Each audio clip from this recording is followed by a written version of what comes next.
into account that our strongest allies and our greatest army already is within the enemy camp.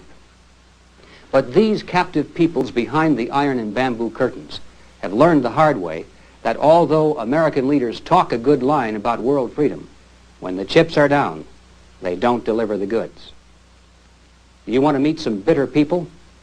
Talk to a few Hungarian refugees or some Cubans whose loved ones were abandoned at the Bay of Pigs. I'll never forget one conversation with a young Hungarian freedom fighter. He described how for months prior to the revolt, American radio transmitters in Europe had been beaming broadcasts into Hungary, encouraging the people to revolt and promising full support. Now, to men and women who are fighting for their lives, full support does not mean moral support and good wishes. It means guns and ammunition. And so when the revolt finally broke out, this young man told how sure he and his friends were that America would come to their help. After all, we promised. Each day, they'd radio a desperate plea to the free world for military supplies, particularly bazookas and hand grenades, something that would be effective against Soviet tanks that were then forming an iron ring around Budapest. And then they'd go to the airport and wait. Finally, on about the fourth day, an American transport plane circled the field for landing. And when they looked up and saw that big, beautiful American star on the side of the plane, he said they began to cry like babies, because at last the Americans had come through. When the plane landed, they were so anxious to find out what kind of weapons had been sent, they scrambled aboard and began to pry open the wooden crates with their bare hands. And do you know what they found? Powdered milk. They were stunned. They couldn't believe it. And then one of them got the idea that maybe the Americans had been clever enough to camouflage their shipment by hiding hand grenades or at least bullets inside the cans. And so they got a can opener and began desperately to open one can after another. But each was the same, powdered milk. Well, actually, it was disclosed later that at the same time we were declining to offer any real help to the Hungarian freedom fighters, our State Department sent a communique to communist Yugoslavia, and thus indirectly to the whole communist world, that made it clear we would not take any action to prevent the Soviets from putting down this revolt in Hungary. The message read as follows: the United States looks with disfavor upon governments unfriendly to the Soviet Union on the borders of the Soviet Union.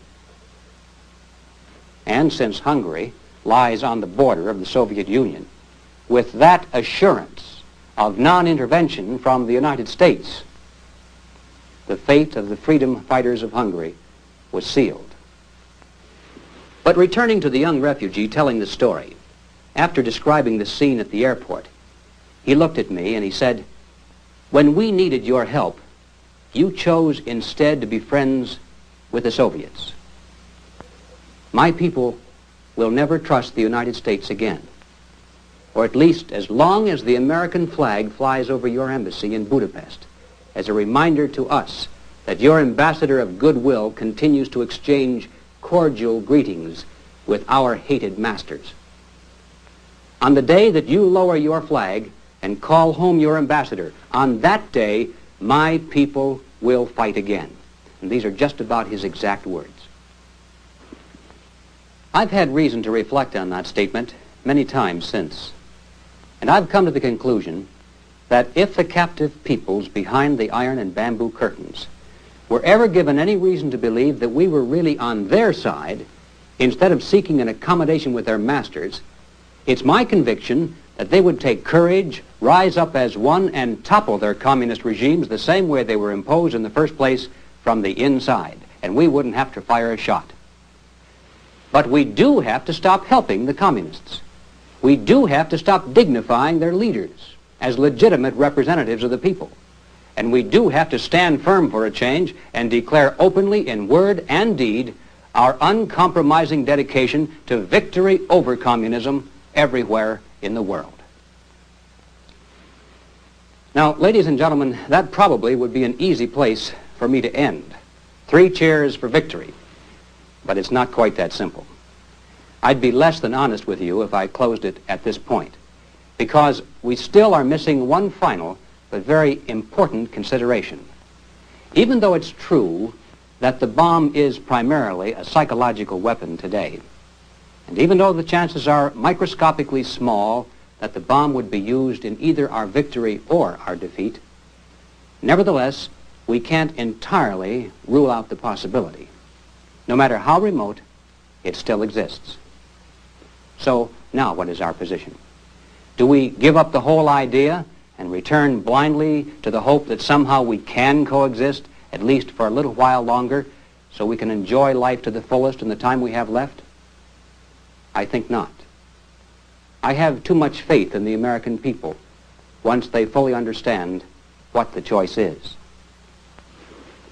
Putting it very bluntly, ladies and gentlemen, if we are not willing to risk our lives, our beautiful cities, and all the material things which we value for those principles in which we believe, then how can we have the audacity to send our sons into a foreign battlefield and ask them to give their lives for those principles?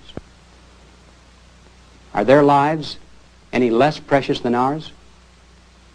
As far as I'm concerned, when we send that first American soldier into battle, when we first ask him to be willing to lay down his life for us, we put the whole nation right on the line behind him.